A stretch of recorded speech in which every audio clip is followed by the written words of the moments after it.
Usually, when talking about morality, we do not apply our moral standards to all living things, e.g., plants and animals, but only to humans. This is because we consider ourselves to be the highest ordered living thing, but for some reason it remains unclear as to why. In this video, I will explain exactly why humans are the highest ordered living thing, the differences between the other respective categories of living things, and finally I will explain why machines cannot be afforded a moral status in the same way that humans are. If you enjoyed this video, please be sure to give it a thumbs up and subscribe if you haven't already. Thanks. In order to begin talking about living things, we first must outline what makes something living. The definition for life that I'm going to be using is pulled from biologists and my own understanding of Aristotle. Life is the natural capacity for self-motion. Self-motion refers to a thing moving for itself and in and of itself. The former meaning that all motion is directed to the purpose of satisfying some end by a means, and the latter being that all motion comes from within. For something to be living, it must fulfill these criteria. As previously stated from my last video, all things, in this case living things, have a form. Form is that which makes something to be what it is, and it is one of two components which allows us to distinct one thing from another. The second would be matter, which is just the physical thing itself. For example, a statue is what it is because its form is its shape, and its matter is whatever it's made out of. Form is the underlying principle of all things, and this concept can be applied to all living things as well. But if we were to delegate this in the same way as we were to for, let's say, a rock, which its form would be its shape, then distincting between living things and categorizing them would be an absolute nightmare, but more importantly impossible, as there could be an infinite amount of possible ways to categorize one living thing. So in order to solve this, the form of living things would be their soul. Because of this main underlying principle of living things, we are now able to distinct and categorize them. The only problem now is based on what? Well, my answer would be by its specific design, or how it's ordered. For example, a fish is ordered to survive adequately underwater, and an indication of this is the fact that they have fins and gills, which shows that this specific type of living thing can be distinct from a plant, for example, by how it's ordered. A plant isn't ordered in this way, but ordered to photosynthesize. So therefore a plant cannot be a fish, and a fish cannot be a plant. So now we've laid out how living things are distinct and categorized by how they're ordered, but what about humans? Obviously we are living, but it doesn't seem that we are ordered towards any specific activity. But we know that we do have a specific activity since we know that we have a form, that being the soul. We also know that everything exists by its form, and so therefore form is a principle of some operation. The human soul is form, so therefore it is a principle of some operation. Where do we find this operation?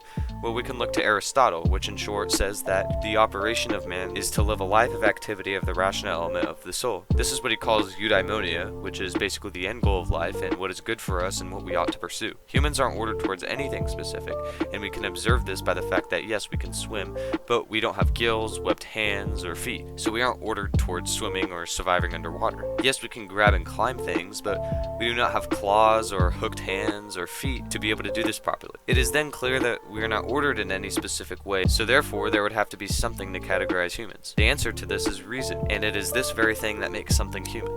It is important to not make the mistake of claiming that humans are born rational. We are only born with the capacity for such.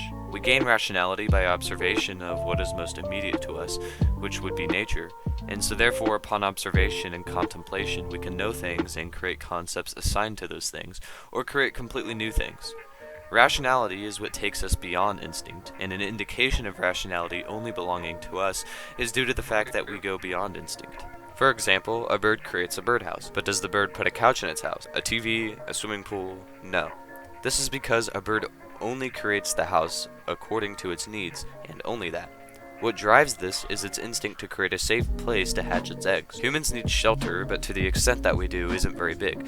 If anything, living under a bridge is what is necessary because we can live under those circumstances. But we create shelter far beyond what is necessary, so it is clear that we don't act off of instinct. Another indication of our use of reason is the fact that we weigh costs and benefits in making decisions, not only choosing what is immediate to us. With rationality, we can create the concept of self-ownership, in which it only applies to rational beings.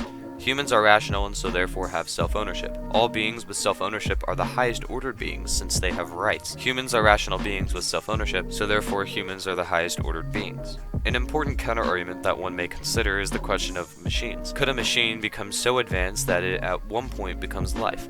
By the end of this chapter, that question will be answered. We know the definition of life to be the natural capacity for self-motion, which is what all living things must fulfill to be considered living. In order to prove a machine to be living, it must fulfill this definition. The big problem with this is that it is impossible for machines to fulfill this definition because of the definition of a machine and the way machines are ordered. A machine is a collection of interconnected components arranged to fulfill some specific task. Therefore, a machine does not act or move for its own sake, but only to fulfill the task of its creator. The motion of a machine does not come from within, as all motion is derived from how it's commanded to do so and how to execute. So could we, in the future, create a machine that can fulfill the definition of life? It doesn't seem so, as I don't think we are that advanced yet, but maybe in the next couple hundred years or so. If we were to do this though, wouldn't this machine just be considered life and not a machine?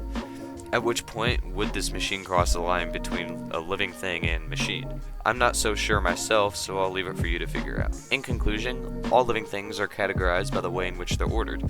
Humans are categorized by our rationality and so therefore are the highest ordered living things. Machines cannot be considered living as they do not fulfill the definition of what it means to be living, but at some point if a machine were to become so advanced as to fulfill this role, then it would just become life. I hope this video gave you an understanding of why humans are the highest ordered animal and further insight into the principles of living things and how we distinct them from one another. Thank you for watching, and I hope to see you in the next video. Goodbye.